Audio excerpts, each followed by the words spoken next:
Saksing-saksi guys, si Mima Alicia sa agad-agarang pagkilos, agad-agarang aksyon ho ng ating gobyerno ukol dito sa mga taong nangangailangan every time na mayroon hong kalamidad sakuna sa bawat area. So ngayon guys, kwento ko lang muna sa inyo ha. Ang Northern Samar, which is yung lugar ko, ay nagkaroon ho ng massive flooding. Dahil po iyan sa epekto ng shear lines at ng low pressure area. To the point guys na ang baha ay umabot na guys ng lagpas tao, ang iba lagpas bahay na, pero buti na lamang ho dito po sa lugar namin ay hanggang bewang lamang ho, hanggang tuhod ang itinaas ng baha. Pero sa ibang lugar po sa Katarman, sa Katubig, kasi mababa po yung lugar ng Katubig dito sa amin. Kung hindi nyo po alam yan, pero sa mga nakakaalam sa lugar na yan, yung Katubig ho ay napakababaw na lugar to the point na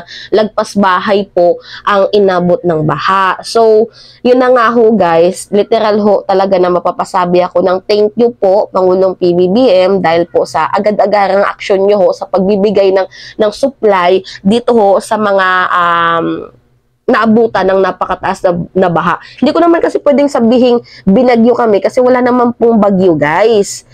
Epekto po siya ng shear lines at ng low pressure area. Kaya ho, tumaas ang level ng tubig. So nakakagulat nga talaga guys kasi 4 days straight na lakas ng ulan and then ganito po yung nangyari. Ang bilis ho tumaas ng tubig. So ngayon, ito, meron ako ipapakita sa inyong karton. Yan. DSWD Relief Supply. So, ito pala yung balita, guys. Mamaya i-unboxing natin kung ano ba yung laman yan. So, basahin natin. PBBM orders prompt relief assistance for flood-affected communities in Northern Samar. So, Katarman, Northern Samar, President Ferdinand Marcos Jr. encouraged the prompt distribution of relief assistance and the conduct of clearing operation and flood-affected areas in Northern Samar during a situation briefing via virtual conference noong November 23. So, this is to ensure that the delivery of goods will not be hampered and commuter can pass through in identified landslide area. So, yung palapag na landslide din malala. Yung mga apektadong lugar dito sa Northern Samar, Lope Vega, Bubon, Mondragon, Lawang, Katubig, Las Navas, at iba pa. So, yun ho yung mga apektadong lugar. Lalong-lalo na guys, yung Katubig at sa parte ng Katarman, which is yung Ipil-Ipil, barangay Ipil-Ipil ako, if I'm not mistaken, talagang lagpas tao yung baha doon to the point na may nag-post nga guys na yung anak niya naiwan daw sa bahay nila. And then, hindi niya alam kung sino yung pwede niyang makontak kasi ang taas na daw ho ng tubig. And pray ng pray siya, tapos tingin siya ng tingin din sa evacuation center kung nandun yung anak niya, hindi niya makita. So, ang ginawa niya guys, kahit ho taas na ng baha, buwis-buhay siyang umuwi sa bahay nila. And thanks to God naman na nakita niya yung anak niya, mayroon hong nagsagip sa kanyang anak, binantayan ho yung kanyang anak.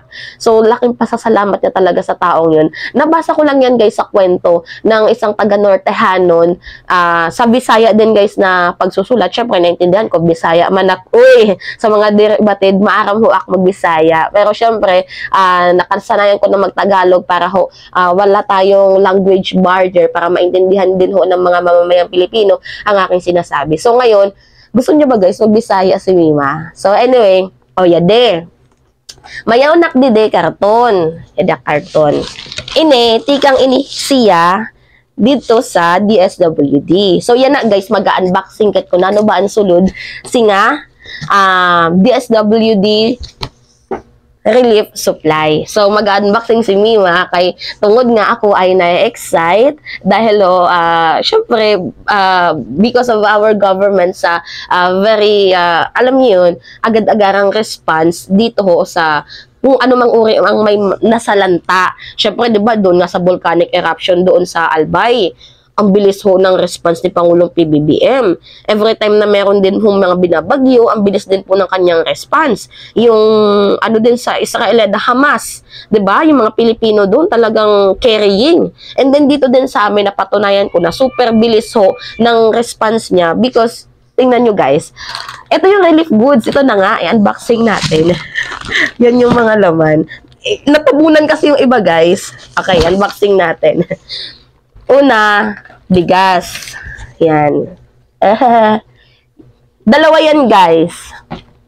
Ano kayang brand ng bigas na to, no?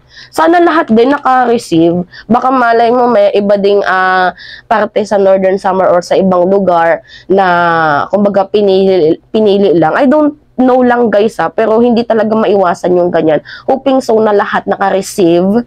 Hoping so na sana lahat nabigyan. Dalawa yan. Ito, dalawang bigas. Yeah. Aray, yung bigat. Hindi ko alam kung ilang kilo to. 3, 6. Tapos, meron hong bingo. Bingo. Bingo. Tapos, king cup. Bingo. Flakes and oil. Flakes and oil. Ano pa ba? Flakes and oil and king cup.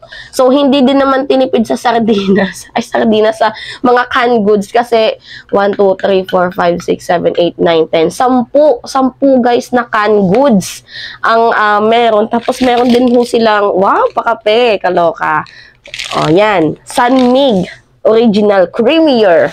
Tapos, champion na isa. Tapos, eto. So, kahit ganito lang naman to kaliit or kakonti, very highly appreciated. Kasi, at least, kahit konti, basta lahat ay, kung sa Bisaya, nasahid, di ba, lahat nabigyan, talagang very thankful na ako dun. So, anyway, ako, alam ko naman din sa sarili ko na, meron din naman kaming bigas pa. So, siguro, ibibigay ko na lang to sa iba na mas nangangailangan. So, salamat ho sa ating government kasi dito sa amin walang pinipili. Talagang salamat Pangulong PBBM and hoping so na makita nyo din tong content natin na to. So, sa mga nagsasabi ho na ang ating Pangulo ho ay walang pakialam sa mamamayang Pilipino, ako ho guys, witness ako sa ginagawa ng ating Pangulo sa pagtulong niya, labis-labis na pagmamahal niya para sa ating bayan. So, kasi ito kasi nakita ko guys, kanina, itong balita. 41% of Filipinos think their quality of life is unchanged 12 months, sabi yan ng SWS survey. So, I feel and I doubted na ito, 41 Filipinos nagsabi nito, how true?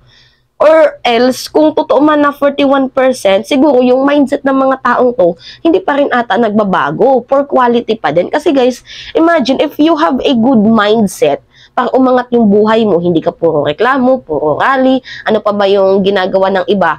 'Di ba? Puro lang chismisan yung ginagawa kada aga. Instead na ganun yung daily routine mo, baguhin mo. Kasi yung pagbabago nagsisimula yan sa mindset nating mga mamamayang Pilipino.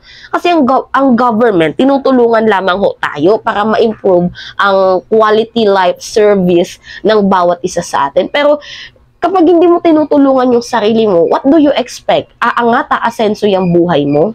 So, you need to help yourself first para ma-achieve mo yung better quality ng buhay.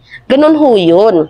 So, anyway, hindi ko masasabi na totoo to or hindi. Kasi ako naman, if i-rate ko yung buhay ko ngayon, siguro 80% nag-improve ako. So, ngayon guys, maraming salamat ho, Pangulong PBBM and House Speaker Martin Romualdez for your help and your assistance to our place which is Northern Samar, Lawang Northern Samar. By the way guys, sa mga dire ho nakila sa ako kung taga Diinak, taga Lawang Gadak guys. So, yun lamang ho guys. Ano lang ako, na-amaze lang ako, super thankful lang ako. that we have this kind of president that is very active and very participating sa lahat talaga ng bagay. Kasi may mga magsasabi na naman dyan, malamang Pangulo yan, trabaho niya yan. Guys even though na Pangulo, yung Pangulo natin na yan, hindi pa din natin, katulad ng sa Yolanda guys, for example ko na lang sa inyo, 'di ba? Nung panahon ng Yolanda, they need foods para makasurvive sila. And then, ano yung sabi ni, yung Dilawan si Marojas, remember, you are a Romualdez and the president is an Aquino. 'Di ba? So, hindi lahat ng Pangulo kayang gawin yung ginagawa ng ating Pangulo ngayon. So, maraming salamat po, Pangulong PBBM. BSWD Relief Supply. Thank you, mga kababayan.